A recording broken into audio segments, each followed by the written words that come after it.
வணக்கம். நீங்கள் இணைந்திருப்பது உதய டிஜிட்டல் வலையொலியின் இரவு நேர பிரதான செய்திகளுடன். செய்தி தொகுப்பு உதய டிஜிட்டல் செய்தி பிரிவு. செய்திகள் வாசிப்பவர் லிஷா தரணீஸ்வரன் மற்றும் புஷ்கரணி ரவீந்திரன். தமிழ் பொது வேட்பாளரின் தேர்தல் விஞ்ஞாபனம் இன்று யாழ்ப்பாணத்தில் வெளியிடப்பட்டுள்ளது. யாழ்ப்பாணத்தில் உள்ள தமிழ் தேசிய பொது கட்டமைப்பு அலுவலகத்தில் குறித்த தேர்தல் விஞ்ஞாபனம் வெளியிடப்பட்டது. தென்னிலங்கை வேட்பாளர்களை நிராகரித்து தமிழ் பொது வேட்பாளர் ஊடாக தமிழர்கள் தேர்தலை எதிர்கொள்வதற்கான அவசியம், புறநிலை, முக்கியத்துவம் என்பவற்றையும் தமிழர்கள் தேசமாக தமது நிலைப்பாடு, அரசியல் தேர்வு உள்ளிட்ட விடயங்களை வெளிப்படுத்தும் வகையில் தமிழ் பொது வேட்பாளராக அரியநேத்திரன் தேர்தல் விஞ்ஞாபனம் அமைய பெற்றுள்ளதாக உள்ளக தகவல்கள் தெரிவிக்கின்றன.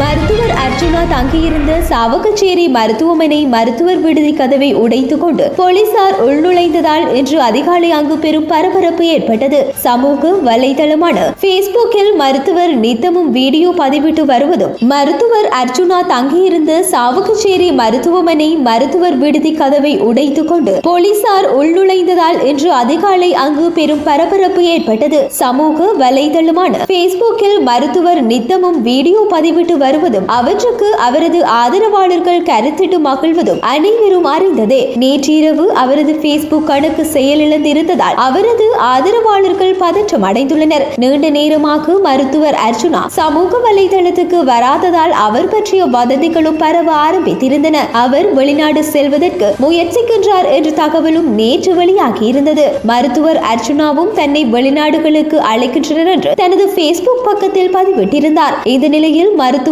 அர்ச்சுனா நீண்ட நேரமாக தொடர்பில் இல்லாததால் அவரது ஆதரவாளரான தம்பிராசா என்பவர் சாவகச்சேரி போலீஸ் நிலையத்தில் அது தொடர்பில் முறையிட்டதுடன் சாவகச்சேரி மருத்துவமனையில் உள்ள மருத்துவர் விடுதிக்கு உடனடியாக சென்று ஆராய வேண்டும் என்றும் அடம் பிடித்துள்ளார். அதையடுத்து போலீசார் வேறு வழியின்றி அங்கு சென்றபோது மருத்துவர்கள் தங்கும் விடுதியின் கதவு மூடப்பட்டிருந்துள்ளது. போலீசார் அழைத்தும் எவரும் வராததால் கதவை உடைத்து போலீசார் உள்ளே நுழைய வேண்டியிருந்தது. உள்ளே சென்று பார்த்தபோது மருத்துவர் அயர்ந்து உறங்கிக் கொண்டிருந்தார் என்று கூறப்படுகின்றது. உறக்கத்தில் இருந்து விழித்த மருத்துவர் அர்ச்சுனா போலீசாருடனும் தர்க்கப்பட்டுள்ளார். அதனால் இன்று அதிகாலை 2 மணியளவில் அந்த இடம் பதற்றத்துடன் காணப்பட்டமை குறிப்பிடத்தக்கது. வரலாற்று சிறப்புமிக்க நல்லூர் ஆலய சூழலில் துள்ளல் இசை பாடல்கள் ஒலிக்க இளையோர் குத்தாட்டம் போடுவது தொடர்பில் யாழ் மாநகர சபைக்கு பல தரப்பினர் பல்வேறு தடவைகள் அறிவித்தும் எவ்விதமான நடவடிக்கைகளையும் மாநகர சபை எடுக்கவில்லை என குற்றம் சாட்டப்பட்டுள்ளது. நல்லூர் திருவிழா காலங்களில் ஆலய சூழலில் மாநகர சபையினால் கடைகள் குத்தகைக்கு வழங்கப்படும் போது பக்தி கீதங்கள் மட்டுமே ஒளிபரப்பு செய்ய முடியும் எனும் நிபந்தனையுடனேயே கடைகள் வழங்கப்படும். கடைகளை குத்தகைக்கு எடுத்தவர்கள் நிபந்தனைகளை மீறும் பட்சத்தில் மாநகர சபையினால் எச்சரிக்கையுடன் அறிவுறுத்தல்கள் வழங்கப்படும். அதனையும் மீறினால் ஒளிபரப்பு சாதனங்களை பறிமுதல் செய்து விடுவார்கள். ஆனால் இம்முறை மாநகர சபையினர் பல முறைப்பாடுகள் செய்யப்பட்டுள்ள நிலையிலும் குறித்த ஒரு கடைக்கு எதிராக மாத்திரம் நடவடிக்கை எடுக்காதிருந்துள்ளனர். யாழ்ப்பாணம் பருத்தித்துறை வீதியில் தியாக தீபம் திலீபனின் நினைவிடத்திற்கு முன்பாக கடைக்கான இடத்தினை மாநகர சபையிடம் குத்தகைக்கு பெற்றுக்கொண்ட நபர் ஒருவர் திருவிழா காலங்களில் இரவு வேளைகளில் கடையில் பெரிய திரையில் துள்ளல் இசை பாடல்களை ஒளிபரப்பு செய்வதனால் அவ்விடத்தில் கூடும் இளையோர் அதற்கு குத்தாட்டமாடி அவ்வழியாக செல்லும் ஏனையோருக்கும் இடையூறு ஏற்படுத்தும் விதமாக செயற்பட்டு வந்தனர். தியாக தீபத்தின் நினைவிடம் மற்றும் ஆலய சூழலில் களியாட்டு நிகழ்வுகள் போன்று இவ்வாறான செயற்பாடு நடைபெறுவது தொடர்பில் மாநகர சபையினருக்கு பல தடவைகள் முறைப்பாடுகள் செய்த போதிலும் மாநகர சபையினர் எவ்விதமான நடவடிக்கையும் குறித்த நபர்கள் மீது எடுக்கவில்லை.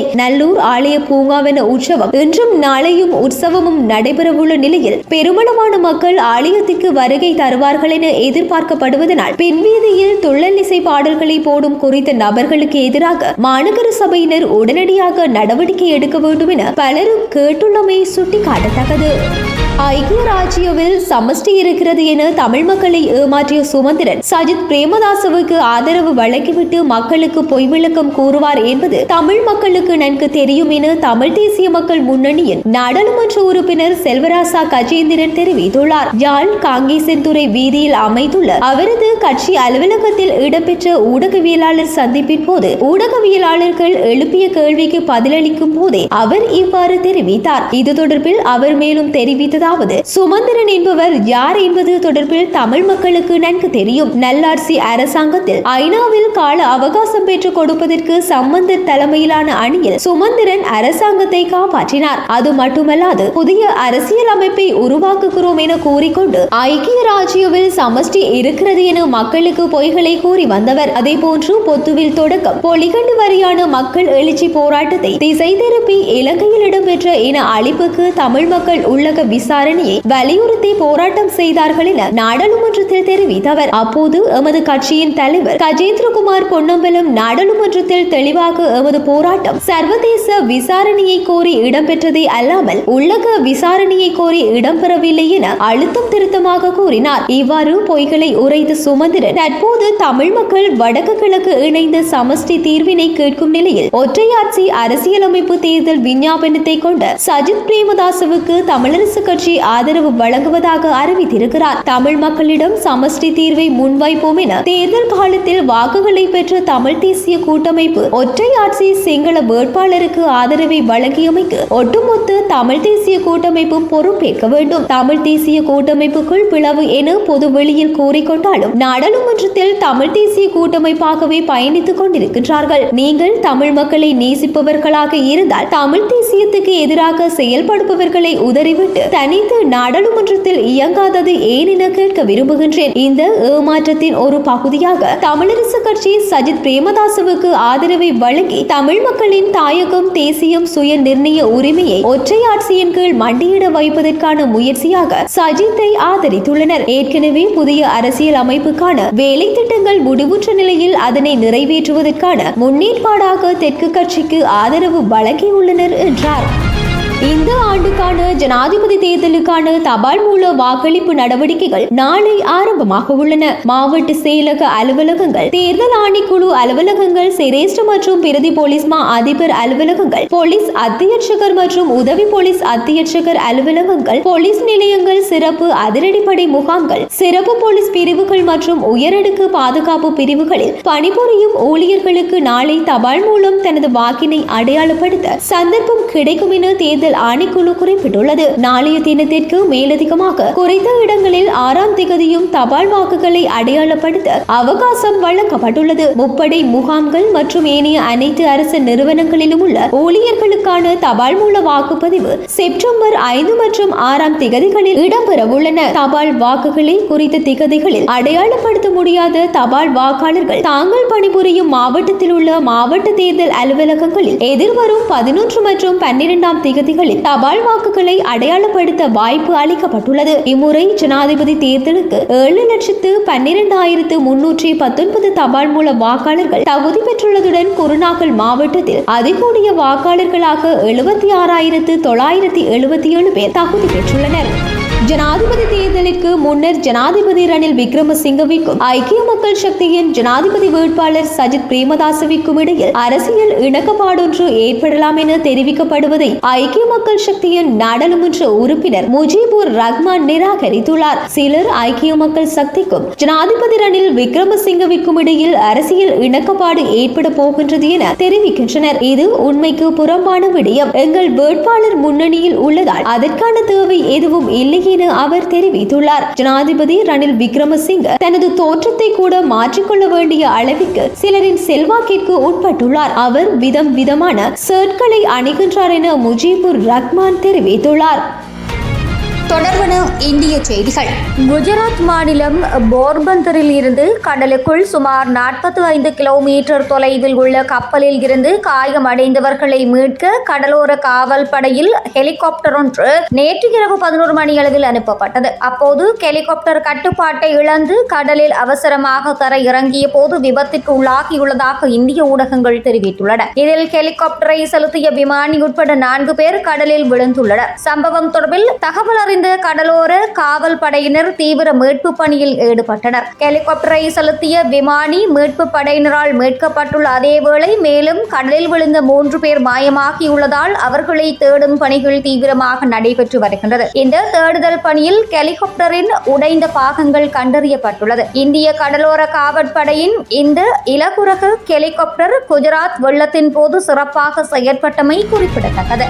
ஹரியானா மாநிலம் குருக்ஷேத்ரா மாவட்டத்தில் இருந்து இருந்து ராஜஸ்தானின் கோகமேடியில் உள்ள கோவிலுக்கு பக்தர்களை ஏற்றி கொண்டு பயணித்த சரக்கு வாகனத்தின் மீது ஹிசார் தேசிய நெடுஞ்சாலையில் வைத்து லொரி மோதியதில் 8 பக்தர்கள் உயிரிழந்துள்ளனர். இச்சம்பவம் நேற்று நள்ளிரவு இடம்பெற்றுள்ளதாகவும் இதில் 3 பெண்கள் உட்பட 8 பக்தர்கள் உயிரிழந்துள்ளதாகவும் 10 பேர் காயமடைந்துள்ளதாகவும் தெரிவிக்கப்பட்டுள்ளது. குறித்த சம்பவமானது அப்பகுதியில் பெரும் சோகத்தை ஏற்படுத்தியுள்ள நிலையில் இது குறித்து மேலதிக விசாரணைகளை போலீசார் முன்னெடுத்து வருகின்றனர். தொடர்பான உலகச் செய்திகள்.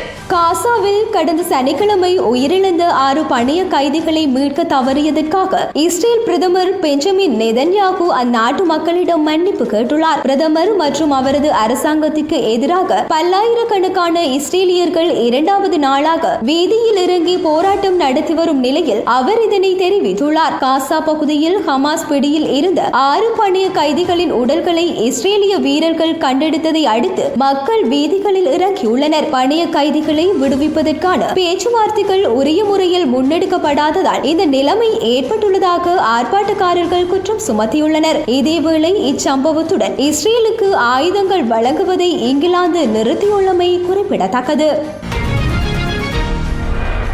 சீனாவில் பாடசாலை பேருந்து பொதுமக்கள் மீது மோதியதில் 5 மாணவர்கள் உட்பட 11 பேர் உயிரிழந்துள்ளதுடன் பலர் காயமடைந்து ஆபத்தான நிலையில் உள்ளதாக தெரிவிக்கப்பட்டுள்ளது. இவ்விபத்து சம்பவம் சீனாவின் சண்டோங் மாகாணத்தில் இடம்பெற்றுள்ளது. டாயன் நகரில் பாடசாலைக்கு வெளியே நின்று கொண்டிருந்த மாணவர்கள் மற்றும் பெற்றோர்கள் மீது பேருந்து மோதியதாக போலீசார் தெரிவித்துள்ளனர். பேருந்து சாரதி கட்டுப்பாட்டை இழந்ததால் இந்த விபத்து இடம்பெற்றுள்ளதுடன் பேருந்தின் சாரதி கைது செய்யப்பட்டு விசாரணைகள் இடம்பெற்று வருகின்றன.